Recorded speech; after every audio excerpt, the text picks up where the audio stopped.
All right, let's get into it. Continuation of the countdown of the 50 greatest hip hop samples in hip hop history, volume 2. Okay, so we're gonna explain why the BT Express, everything good to you ain't always good for you, a great hip hop sample.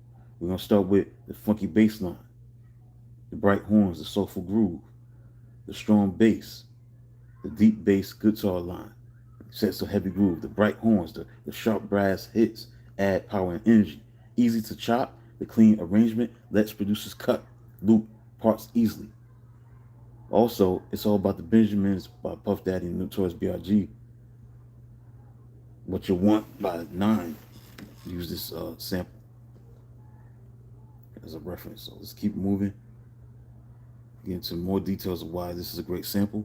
Thanks for the person that's tuning in right now. It contains one of the most aggressive, recognizable guitar stabs and horn lines in music history. This came out in 1974. Everything Good to You Ain't Always Good for You by BT Express.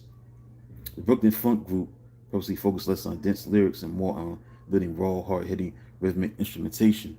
This design perfectly suited early hip-hop DJs, 90s hip boom bap producers who needed energetic, high-impact loops. So you had the opening stagger. The song opens instantly with a sharp, isolated electric guitar riff and a punchy horn hit. The clean intro. You got there are no drums, no vocals, no overlapping the initial riff, making it incredibly easy for a producer to chop, loop, or clean sample. Then you got aggressive sonic energy. The tone of the instrumentation carries a natural grit, urgency, attitude, and that perfectly translates to hardcore hip hop beats. I think the B.I.G. Notorious B.I.G. and Puff Daddy is all about Benji. I don't think that was used in that song. That's the wrong information. My apologies for that. DMX used this. Producer Dame Grease, rather, is famous for using this the most. Get At Me Dog by DMX. Took the opening guitar riff, looped it to create the menacing stripped down backdrop that launched DMX to mainstream superstardom. DMX, that song, Get At Me Dog, that was the song that really took off with that sample. Not towards B.I.G. or Nine. My apologies with that. The Truth, Beanie Siegel did the same thing. Let the Funk Flow, 1989.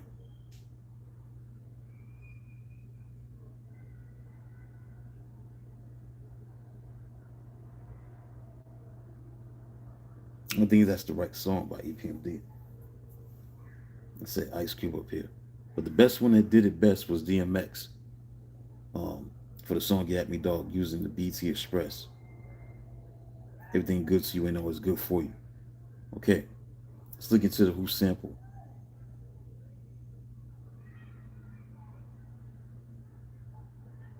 So you can really sample this. I know DMX did, no EPMD did on that first album. Gotta be their first album or second album. They used it. But that song by Get At Me Dog, that is the best song to use. Let's get into it. All right, get the Bozak, EPMD. Get At Me Dog. Now, before DMX used it, it was EPMD that used it first. They did it in 1989. 1989, get the Bozak, EPMD. They used the multiple elements way before DMX did with Get At Me Dog. Way before that. So EPMD did it first. Ice Cube, Michael Jackson, Shaquille O'Neal, E.B. Ballin, songs like that. But the first song that ever used that sample was EPMD. It's been sampled 11 times, so it's not like a sample that people gravitate to. But I had to put it on the list. Thanks for the 10 people looking and watching. Make sure you subscribe to the channel. Hit the like button. So EPMD did it first, Forget the Bozak, and then Get At Me Dog, DMX. Not in that random order. Other people did it. You know, Mace, Northern Rascal and Cardinal Official, Chuck Lorre and Checkmate and Thrust. Other people did it, but no one did it better than DMX though. Right, so that's it, man. I'll be back in a few minutes for the 1:30 live stream about the other 50 greatest hip hop samples in hip hop history, volume 2. So till then, talk to you soon.